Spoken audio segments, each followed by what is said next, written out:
విగ్రహాల మీద వివాదాలు ఎందుకు వస్తున్నాయి? ఎస్పీ బాలసుబ్రహ్మణ్యం విగ్రహాన్ని తెలంగాణ ప్రభుత్వం రవీంద్ర భారతిలో పెట్టడాన్ని తెలంగాణ వాదులందరూ కూడా వ్యతిరేకిస్తున్నారు. ఎట్టి పరిస్థితుల్లో పెట్టనిచ్చేది లేదు అంటున్నారు. ఎందుకు తెలంగాణ రాష్ట్రం ఏర్పడి 12 ఏళ్ళైన తర్వాత మళ్ళా ఒకసారి విగ్రహాల మీద వివాదాలు వస్తున్నాయి? వి ప్రకాష్ గారిని అడిగి తెలుసుకుందాం. సార్ నమస్తే. నమస్తే. ఎస్పీ బాలసుబ్రహ్మణ్యం విగ్రహం వివాదాలు మీరు చూస్తూ ఉన్నారు. ఎట్టి పరిస్థితుల్లో పెట్టనిచ్చేది లేదు అని తెలంగాణ వాదులు అంటున్నారు. ఎందుకంటే ఆయనను మనం జయ జయ తెలంగాణ పాట పాడాలని చెప్పి రస్మై బాలకిషన్ గారిని కేసీఆర్ గారు పంపించారు. పంపించినప్పుడు తెలంగాణ ఉద్యమ గీతం కదా అది.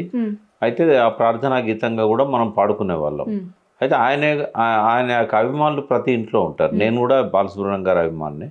ప్రతి ఒక్కరు కూడా ఆయన గొంతుని ఇష్టపడతారు, ఆయన గాత్రాన్ని ఇష్టపడతారు, ఆయన పాటని ఇష్టపడతారు. అయితే ఆయన గొంతులో నుంచి మన ప్రార్థనా గీతం వినాలనేది ప్రతి ఒక్కరి మనసులో ఉండే. బట్ ఆయన ఏమన్నాడంటే ముందు దానికి డబ్బులు కూడా తీసుకున్నాడు. డబ్బులు కూడా తీసుకున్న తర్వాత అంటే ఫస్ట్ లైన్లోనే జయ జయ తెలంగాణ అని ఉంది కదా, జననీ జయ కేతనం అని ఉంది కదా. తెలంగాణ ప్రార్థన గీతం అనేది అర్థమైంది కదా ఆయనకు. అర్థమైనాక డబ్బులే తీసుకోవద్దు, ఒకవేళ నేను పాడదలుచుకోకపోతే. పాట కమిట్ అయ్యిండు, డబ్బులు తీసుకున్నాడు. ఆ పాట అంతా చదువుకుంటూ పోయి లాస్ట్లో స్వరాష్ట్రమై తెలంగాణ స్వర్ణయుగం కావాలి అని లైన్ ఉంది. ఈ స్వరాష్ట్రం అనేది తీసేయమంటాడు. ఎందుకు అంటే నేను సమైక్యవాదిని అంటాడు. ఆయన సమైక్యవాదిని అన్నప్పుడు ఆయన పాలిటిక్స్ ఉన్నట్టే కదా. మరి తెలంగాణ గీతాన్ని పాడడానికి ఇష్టపడని వ్యక్తిని రవీంద్ర భారతి అని అంటే మనకు ఒక అథారిటీ, కల్చరల్ అథారిటీ తెలంగాణకి. అటువంటి కాడ ఎందుకు పెట్టాలి? తెలంగాణలో పెట్టొద్దని ఎవరంటలేరు, రవీంద్ర భారతిలో పెట్టొద్దు అంటున్నారు. తెలంగాణలో లేదంటే రవీంద్ర భారతిలో పెట్టొద్దనేదా? రవీంద్ర భారతిలో పెట్టొద్దు, తెలంగాణలో పెట్టొద్దని ఎవ్వరూ అన్నారు. బాలసుబ్రహ్మణ్యం గారికి అందరూ అభిమానులే, కేసీఆర్ గారి ఫ్యానే, రేవంత్ రెడ్డి ఫ్యానే, అందరూ ఫ్యాన్లే. ఆయనను ఇక్కడ మాత్రమే పెట్టొద్దని అన్నారు. ఇప్పుడు అదే పాట అందేశ్రీ ఆయన ముందే పాడుతా తీయగలో పాడాడు కదా, ఎన్నో పాటలు పాడాడు కదా. మరి ఆయనకి ఎందుకు ఉండాలి అభ్యంతరం? కాబట్టి ఆయన సమైక్యవాది అన్నాడు అని అంటే ఆయనకి ఇష్టం లేదు. ₹1,00,00,000 ఇచ్చినా నేను పాడను అన్నాడు. ఆ వర్డ్ తీసేయకపోతే ₹1,00,00,000 ఇచ్చినా పాడను అన్నాడు. కాబట్టి అది ఆయన చేసిన తప్పది. ఇప్పుడు పాట పాడినంత మాత్రాన ఆయన అభిప్రాయాలు ఉంటాయమ్మా. ఉదాహరణకు నేను మాట అంట, ఇప్పుడు బాలసుబ్రహ్మణ్యం గారు ఒకే రకమైన పాటలు పాడలే. క్లబ్ సాంగ్స్ పాడాడు, తాగుడు పాటలు పాడాడు, ద్వంద్వార్థాలు ఇచ్చే అసహ్యకరమైన అసభ్యకరమైన పాటలు కూడా పాడిండు. అంటే ఒక గాయకుడు జడ్జి చేయకూడదు, ఏ పాట ఇచ్చినా పాడాలి. గాయకుని లక్షణం అది. ఇప్పుడు నేను అడ్వకేట్గా పనిచేస్తాను, ఏ కేసు వచ్చినా నేను చేస్తా కదా.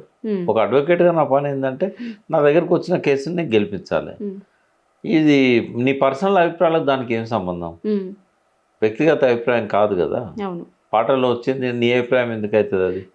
కాబట్టి ఆ మాత్రం కూడా ఆయన ఆలోచించకుండా ఈయన పాడను అని చెప్పాడు. అంటే ఆయన పాడిన ప్రతి పాటలో ఆయనకి ఇష్టమయ్యే పాడిండా, ప్రతిదీ ఆయనకు నచ్చే పాడిండా. కాబట్టి అది ఆ ప్రజలు జీర్ణం చేసుకోలేకపోయింది. నాకు కూడా కోపం వచ్చింది బాలసుబ్రహ్మణ్యం మీద. రస్మయ్య చెప్పిండు నాకు వెంటనే, పాడనంటాడన్నా అని.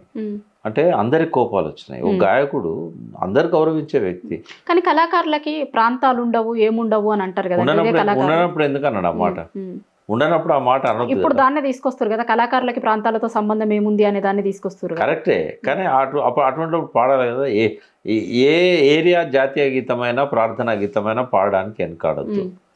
ఇప్పుడు మహమ్మద్ రఫీ లాంటి వాళ్ళు భక్తి గీతాలు పాడారు. మన ఆయన ముస్లిం కదా, ఆయన హిందూ దేవుళ్ళని ఆయన ఇష్టపడతాడా? అంటే ఏదైనా ఇప్పుడు ఒక గాయకుడిని ఆయన గొంతును ఆయన గాత్రాన్నే చూడాలి తప్ప ఆయన దాని మీద వ్యక్తిగత విశ్వాసాలు నమ్మకాలు ఇవన్నీ చూడకూడదు. ఇప్పుడు జేసుదాస్ ఉన్నాడు, జేసుదాస్ అయ్యప్ప పాట పాడిండు, తర్వాత క్రిస్టియన్ సాగర తీర సమీపాన అని చెప్పి క్రీస్తు పాటలు కూడా పాడిండు. ఆయన ఏది ఇచ్చినా పాడతాడు, అల్లా పాటలు కూడా పాడిండు. అది ఆయన వ్యక్తిగత విశ్వాసాలకు సంబంధించ కాదు కదా. బాలసుబ్రహ్మణ్యం చేసింది పెద్ద తప్పు. మరి రామకృష్ణ ఆంధ్రే కదా, మరి రామకృష్ణ పాడిండు కదా అద్భుతంగా పాటను. అందుకే నేను ఏమంటున్నా అంటే పాటగానికి ఈ రాజకీయాలు ఇవన్నీ ఆయన గాత్రంలో నుంచి వచ్చినంత మాత్రాన ఆయన అభిప్రాయాలు కాదు. కాబట్టి వాటిని ఎప్పుడు కూడా మనము అంటే ఆయన రాజకీయ కోణంలో నుంచే చూడాల్సి వస్తుంది. బాలసుబ్రహ్మణ్యం నేను పాడను, ఆ పదం తీసేయమన్నాడు కాబట్టి, తనంతట తను నేను సమైక్యవాదిని చెప్పుకున్నాడు కాబట్టి సమైక్యవాదులను తెలంగాణ డెఫినెట్గా హేట్ చేస్తుంది. అందుకని వద్దంటున్నారు. రవీంద్ర భారతిలో వద్దంటున్నారు తప్ప బయట ఎక్కడ కూడా పెట్టొద్దని అనట్లేదు. కాబట్టి ఆయన ఫిలిం సంబంధించిన వ్యక్తి కదా, ఫిలిం దానికి సంబంధించిన ఫిలిం నగర్లో ఉన్న రామానాయుడు కల్చరల్ అసోసియేషన్ కానీ ఇంకెక్కడైనా ఫిలిం నగర్ క్లబ్ దగ్గర కానీ ఎక్కడైనా పెట్టుకోవచ్చు.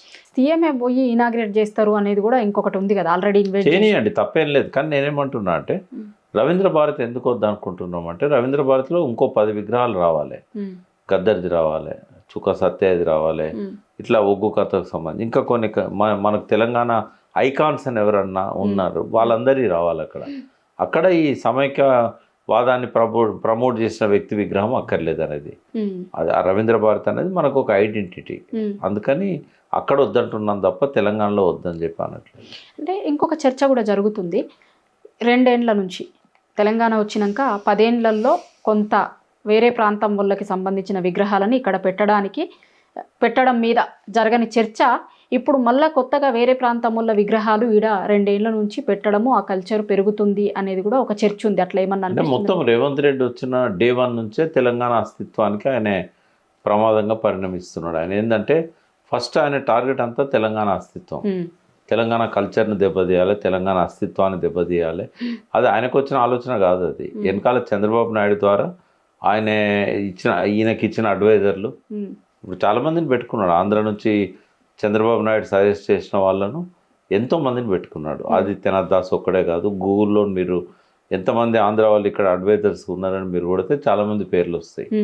కాబట్టి ఈయన తెలంగాణ అస్తిత్వాన్నే మంట కలిపే కార్యక్రమంలో ఉన్నాడు. ఎందుకంటే ఆయనకు తెలంగాణ అంటే నచ్చదు.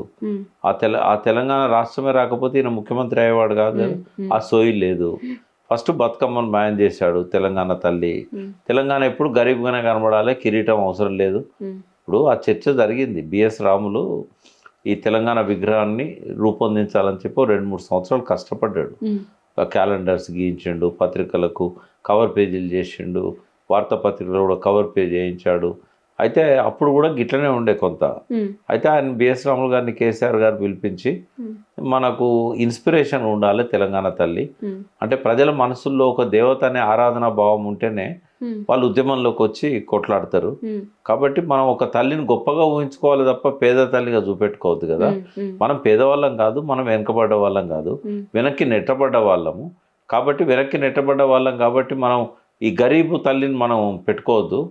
మంచి వెనకటి దేవతల రూపమే మనకు ఉండాలి. కాబట్టి కిరీటం పెట్టాల్సిందే అని చెప్పి కేసీఆర్ గారు కిరీటం పెట్టించారు. ఇక బతుకమ్మ అయినా జొన్న కంకులు అయినా ఇవన్నీ బిఎస్ రాములు బొమ్మలు వేసిన నాడే అవి వచ్చినాయి. అది కేసీఆర్ గారు పెట్టింది ఏం కాదు అది. బట్ కేసీఆర్ గారి మీద కోపంతో తెలంగాణ అస్తిత్వాన్ని తగ్గించడానికే బతుకమ్మను మాయం చేశాడు. తెలంగాణ తల్లి కిరీటం మాయం చేశాడు. ఇప్పుడు ఏ దేవతనైనా కిరీటం లేకుండా చూస్తాము. మరి తెలంగాణ తల్లి దేవత కదా, ఒక కూలి తల్లిని ఎందుకు పెట్టుకున్నావు నువ్వు చెప్పి అట్లా. ఇదంతా ఏంటంటే ఒక అస్తిత్వం మీద దాడి. ఉద్యమ సాంగ్ ఎట్లున్నది, కీరవాణి గారు పాడిన పాట ఎట్లు. కీరవాణి అంటే నాకు చాలా అభిమానం. బట్ కీరవాణి గారితోని దాని ఎసెన్స్ అంతా తీసేశారు కదా, దానిలో స్పిరిటే పోయింది కదా. అది ఒక మంచి మెలోడీ లాగా వచ్చింది, అది కాదు కదా. మనం ఇప్పుడు వందే మాత్రం ఉన్నది, వందే మాత్రం ఒక ఉద్యమ గీతం లాగా అట్లా కంటిన్యూ అయింది ఆ ప్రేయర్ సాంగ్ లాగా. బట్ ఇప్పుడు ఎందుకు దీన్ని మార్చాల్సి వచ్చింది? అది మార్చడం వల్ల దాని ఇంపార్టెన్సే పోయింది. ఇప్పుడు ఎవరైనా పాడమంటే పాత పాట పాడతాను తప్ప వీళ్ళు పాడిన పాట ఎవరు పాడుతున్నారు. కీరవాణి గారిది ఆ మ్యూజిక్తో ఎవరు పాడట్లేదు. అది ఓన్లీ ఇట్లాంటి ప్రోగ్రామ్స్ ఉన్నప్పుడు గవర్నమెంట్ ప్రోగ్రాంలలో పాడుతుండే తప్ప ప్రజలు పాడుకోవట్లేదు. కాబట్టి అస్తిత్వాన్ని, ఆ ఉద్యమ స్ఫూర్తిని దెబ్బతీసే కార్యక్రమాలలో భాగమే ఇవన్నీ కూడా. మనం తెలంగాణ ఉద్యమం జరుగుతున్నప్పుడు, విగ్రహాల విషయానికి వస్తే తెలంగాణ ఉద్యమం జరుగుతున్నప్పుడు మిలియన్ మార్చ్ రోజు జరిగింది అందరికీ గుర్తుంది, ఎవరు మర్చిపోలేదు ఆ రోజు విగ్రహాల ధ్వంసం అదంతా కూడా. తెలంగాణ ప్రజలు వద్దనుకున్న దాన్ని, తెలంగాణ ప్రజలు వద్దు అని చాలా ఖరాఖండిగా ఆ రోజు వాళ్ళందరూ ఆడ చూపించారు. అట్లాంటి దాన్ని వద్దనుకున్న మెజారిటీ తెలంగాణ సెక్షన్ ఎవరినైతే వద్దనుకున్నారో అట్లాంటి వాళ్ళ విగ్రహాలు మళ్ళీ ఇవాళ తెలంగాణలో పురుడు పోసుకోవడాన్ని ఎట్లా చూస్తారు మీలాంటి వాళ్ళు? ఈ సందర్భంగా నేను ఒకటి చెప్తానమ్మా. కేసీఆర్ గారు సీఎంగా ఉన్నప్పుడు నేను అడిగా, ఈ మన బిడ్డల చావులకు కారణమైన విగ్రహాలు ఎందుకు ఉండాలి? బ్రహ్మానంద రెడ్డి అనేటోడు 69 మంది విద్యార్థులను నడి బజార్లో కాల్పించిండు. ఆయన విగ్రహం ఇక్కడ అవసరమా? టీడీపీ ఆఫీస్ ముందట దానికి కాసు బ్రహ్మానంద రెడ్డి పార్క్ అని పేరు పెట్టాల్సిన అవసరం ఉందా? దాన్ని మనం మార్చేద్దాం. ఆ ప్రాపర్టీ నిజాంది, కావాలంటే నిజాం పేరు పెట్టుకుందాం, లేకపోతే ఇంకొక వీరుని పేరు పెట్టుకుందాం, తెలంగాణ బిడ్డ పేరు పెట్టుకుందాం, తెలంగాణ గొప్ప నాయకుని పేరు పెట్టుకుందాం. ఈ విగ్రహాలు మనకు అవసరం లేదని నేను అన్నా. అంటే ఏమన్నాడంటే ఆయన నాతోనన్న మాటలు ముఖ్యమంత్రి హోదాలో ఉన్నప్పుడు అన్నాయి.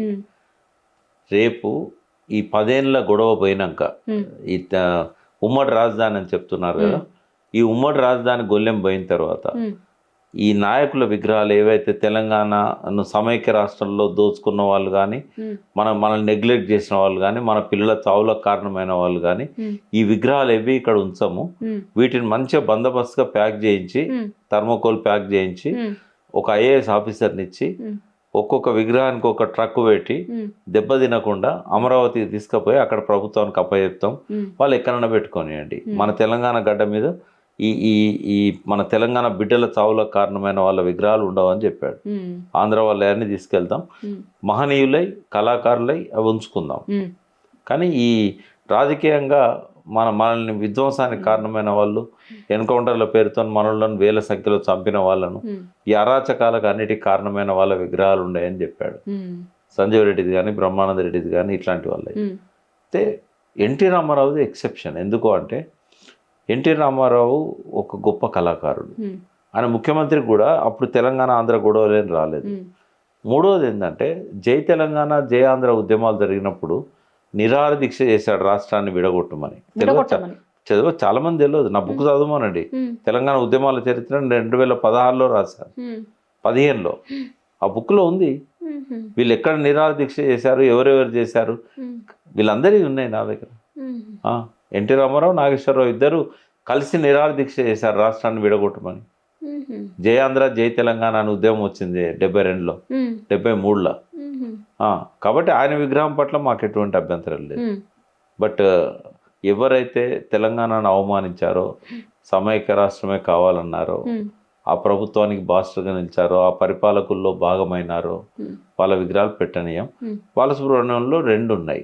ఒకటి గొప్ప కళాకారుడు కాబట్టి పెట్టుకోవచ్చు. బట్ తెలంగాణ విషయంలో ఆయన పట్టుబట్టి నేను సమైక్యవాదని చెప్పుకున్నాడు కాబట్టి రవీంద్ర భారతి అనేది మనకు ఒక తెలంగాణ కళాకారులకు కళలకు ప్రతీకగా ఉండాలి కాబట్టి అక్కడ వద్దంటున్నాం. ఇక్కడ ఒకటమ్మా, ఇక్కడ నేను ఒక కామెంట్, శుభలేఖ సుధాకర్ నాడు పట్టుబట్టి అందరి దగ్గర తిరుగుతున్నాడు. నేను ఆయనకు రిక్వెస్ట్ ఏం చేస్తున్నా అంటే, మీరు బాలసుబ్రహ్మణ్యం గారికి గౌరవం ఇవ్వాలనుకుంటున్నారా, అవమానపరచాలనుకుంటున్నారా? మీ బావగారు కదా, ఆయనకు బావగారే, శైలజ భర్త. మీ బావగారికి న్యాయం జరగాలంటే, గౌరవం దక్కాలంటే, అగౌరవపరచొద్దు అనుకుంటే మీ అంతటా మీరే ఒక శుభలేఖ రాయండి. ఎవరికి? రేవంత్ రెడ్డికి. తెలంగాణ ఉద్యమకారుల మనోభావాలను గాయపరచడం మా కుటుంబానికి ఇష్టం లేదు. ఒకవేళ రేపు వాళ్ళు విరగొడతామంటుండ్రు, పలగొడతామంటుండ్రు, విగ్రహం ఉండనీయమంటున్నారు, అదేదైనా జరిగితే అవమానపరిచినట్టు అవుతుంది. తర్వాత బాలసుబ్రహ్మణ్యం కాంట్రవర్సీ కాదలుచుకోలేదు కాబట్టి ఈ విగ్రహాన్ని మీరు మరెక్కడైనా పెట్టండి. విగ్రహం ఎక్కడ ఉంటుందమ్మా, అందరికి అందుబాటులో ఉండే ప్లేస్లో ఎక్కడన్నా పెట్టండి అని చెప్పి రిక్వెస్ట్ చేస్తూ ఒక లెటర్ రాసినట్టయితే ఈ వివాదం అనేది ఆగిపోతుంది. లేదా ముఖ్యమంత్రి గారు చొరవ తీసుకొని ఈ దిల్ రాజు గారితో కానీ, లేకుంటే డైరెక్టర్స్ అసోసియేషన్ వాళ్ళతో కానీ, సింగర్స్ అసోసియేషన్తో కానీ వీళ్ళతో మాట్లాడి ఆల్టర్నేట్ ప్లేస్ ఏందనేది ఉద్యమకారులను వాళ్ళు కలిసి డిసైడ్ చేసుకున్నట్టయితే దానికి రేవంత్ రెడ్డి ఈ కమిటీ ఇచ్చిన రిపోర్ట్ ఆధారంగా నేను ఈ విగ్రహాన్ని ఇక్కడ పెడుతున్నా అని చెప్తే అయిపోతుంది. కాబట్టి గౌరవంగా ప్రభుత్వానికి గౌరవం దక్కుతుంది, ఉద్యమకారులకు కూడా గౌరవం దక్కుతుంది, బాలసుబ్రహ్మణ్యం గారి విగ్రహానికి కూడా ఎక్కువ గౌరవం దక్కుతుంది. ఒకవేళ రేవంత్ రెడ్డి కూడా బాలసుబ్రహ్మణ్యం గారికి అవమానం జరగాలని అనుకుంటే, గౌరవం దక్కొద్దు అని అనుకుంటే ఈ డ్రామాలు ఆపాలి. ఆయన అక్కడనే పెట్టు. నువ్వు గౌరవం దక్కొద్దు అనుకుంటున్నావు కదా, పలగొడతారు తెల్లారి. నీకు తెలిసిన తర్వాత కూడా అక్కడనే పెడితే ఏమనుకోవాలి అంటే ఆయనకు అవమానం జరగాలనుకునే వాళ్ళని నువ్వు కూడా ఒకరిమేనా అనుకోవాలి. కరెక్ట్. కాబట్టి దీన్ని పొలిటికల్గా ఆలోచించకుండా మనోభావాలు గాయపరచకుండా ఇక్కడ నుంచి దాన్ని షిఫ్ట్ చేయాలి. Thank you sir. రైట్.